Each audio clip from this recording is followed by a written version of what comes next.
Hey guys, it's Lena here. Good to have you back. In this video, I'm super excited to present to you Whirly V3, a new version of Arturia's emulation of the classic electric piano.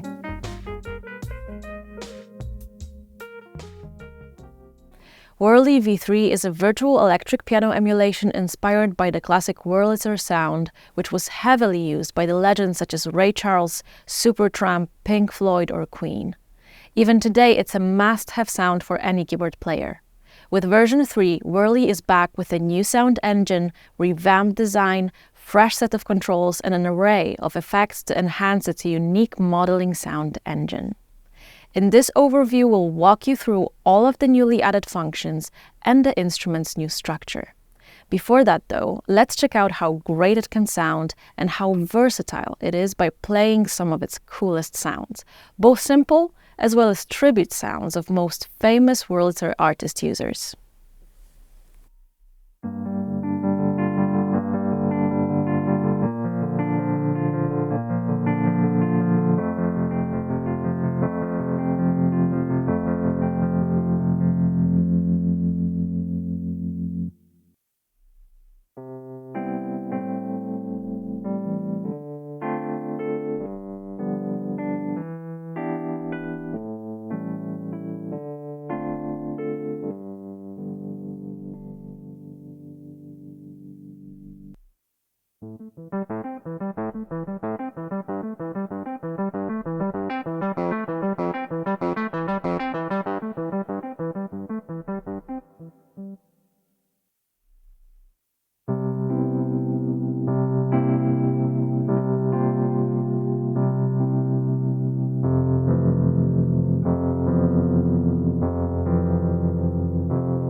Alright, now let's explore the instrument in detail.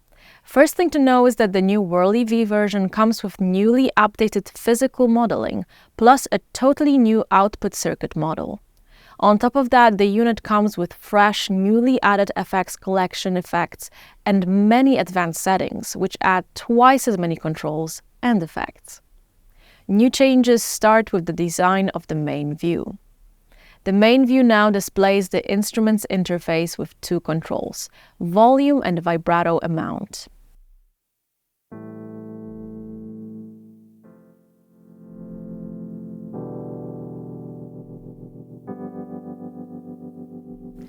Bottom toolbar also now offers access to 4 macros as well as undo and redo functions.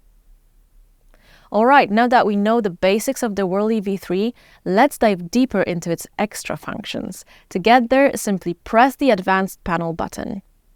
Once inside, we see 2 major sections. First, dedicated to velocity, meaning the expressiveness of your playing, while the second one presents advanced options which shape the color of the sound.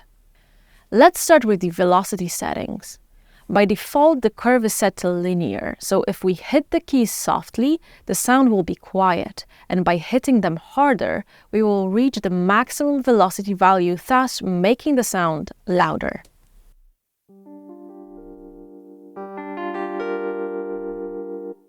The available options, however, go a few steps further. The fun begins when you customize the curve to suit your style. To begin with, you can use a few default presets that will change the velocity response. There you can try the exponential one that will require more force to play loud notes.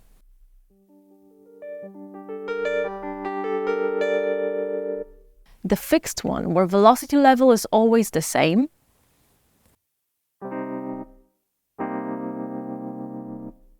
or the logarithmic, which is the opposite of the exponential.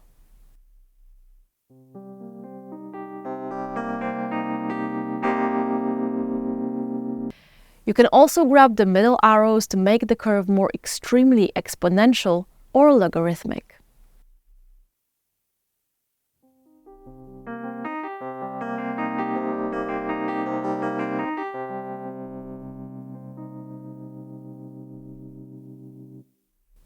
What's best though is that you can also draw your own shapes, making the velocity response truly customizable. To do it, simply click the curve. This action will create a point. You can set up to 16 points, creating some unique responses.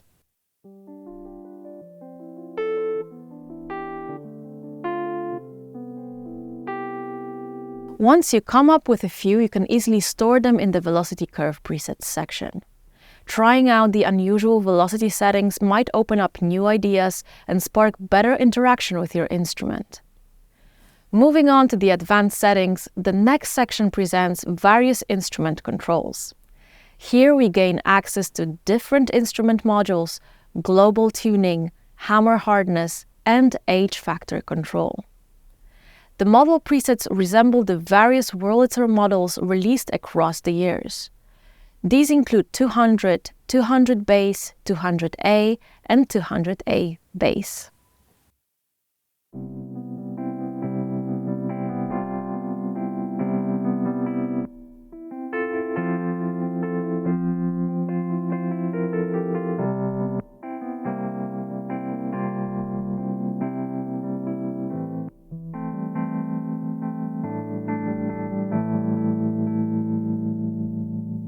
As you can hear, each one has its own characteristics, which make it distinct from one another. You can also change the hammer hardness parameter. This will change the hardness of the material of the hammer that hits the reeds. All of this based on meticulous modeling of the original unit. Let's try the different settings while playing a little melody.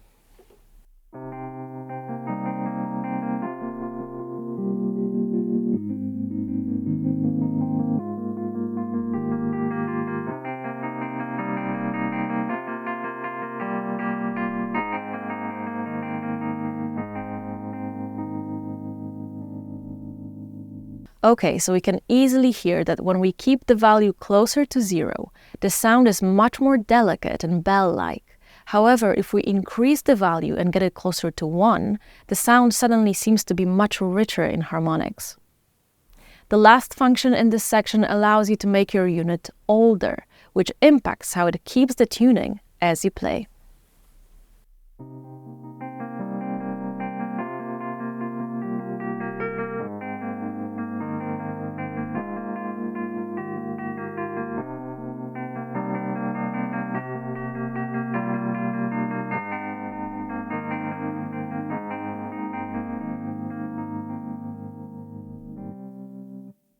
Next three parameters deal with the mechanical components that make the Wurlitzer sound like it does.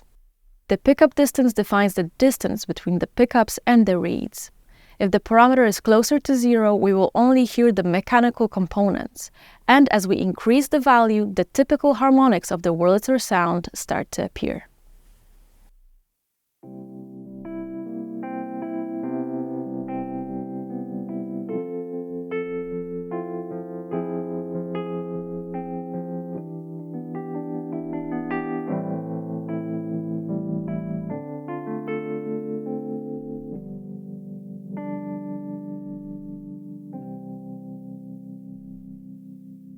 Pickup alignment, on the other hand, influences the tone and the color by setting the position of the pickup.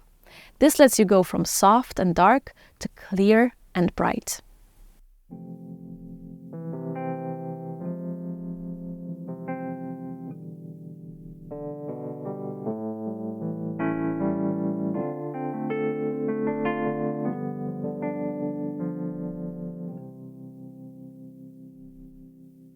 Finally, the damper duration sets the time for the damper to be fully active.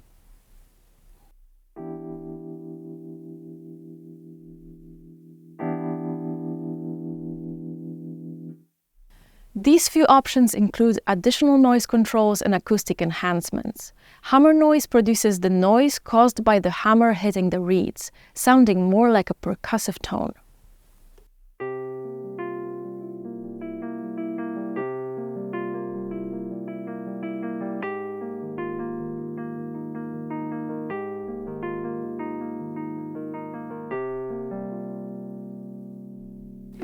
Reed noise, on the other hand, adds a little bright resonance of the reeds, noticeable at the attack and release stages.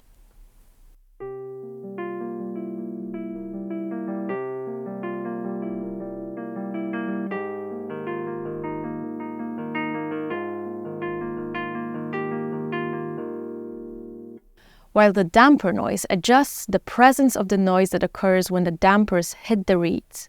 This is the most subtle change from all the noise controls.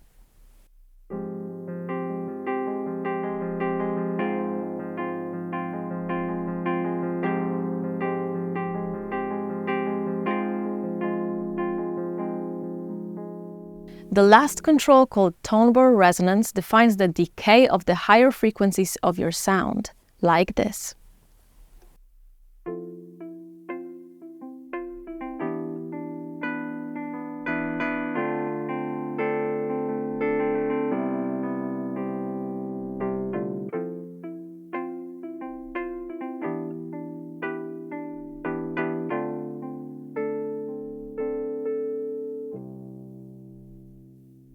Very cool. Now let's explore the new effects section, which is a huge upgrade from the previous Whirly V3 version.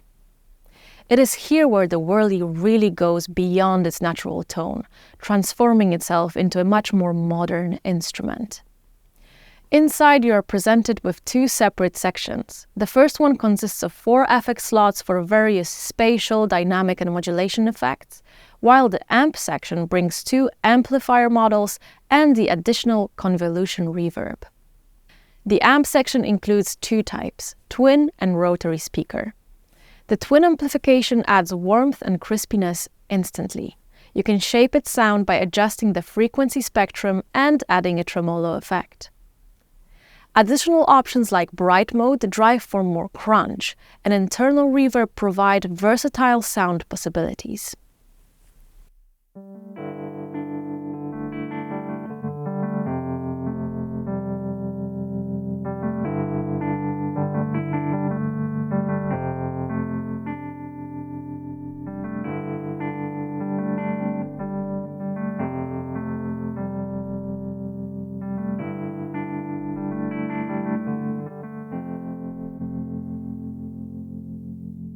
Switching to the rotary speaker mode introduces a completely different direction to the sound, resembling phasing modulation. Enabling the fast mode almost transforms it into an organ sound, allowing manipulation of the stereo field.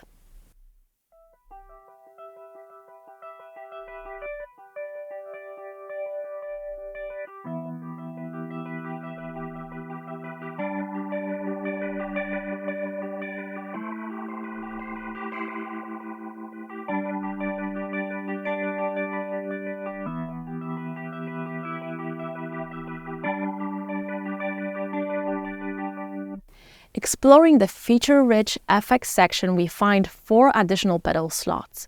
In each slot, there are 13 effects covering dynamics, spatial, and modulation areas. Starting with the chorus, let's hear it in action.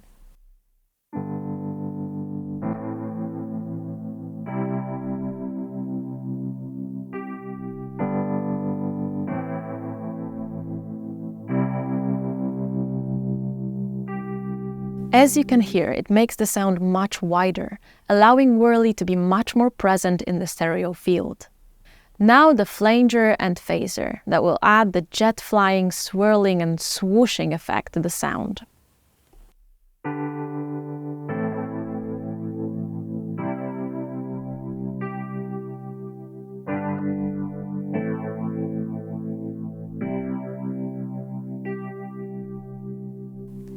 As you can hear, these modulation effects perfectly enhance the Wurlitzer sound, giving it a cosmic feel.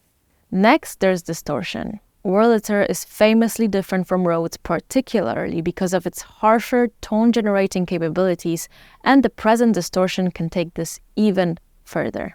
It easily makes the whirly tone crunchy, but you can also use it softly to reveal subtle bell tones, adding expressiveness.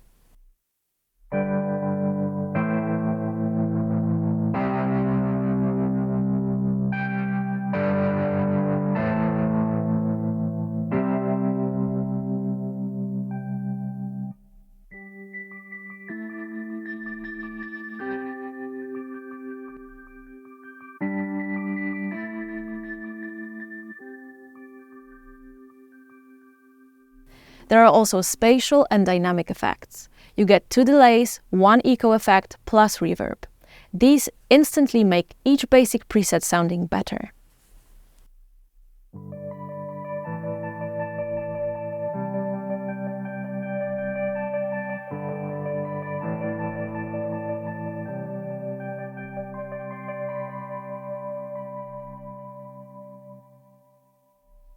With these, Whirly can be your ambient, post-rock or trip-hop go-to keyboard easily.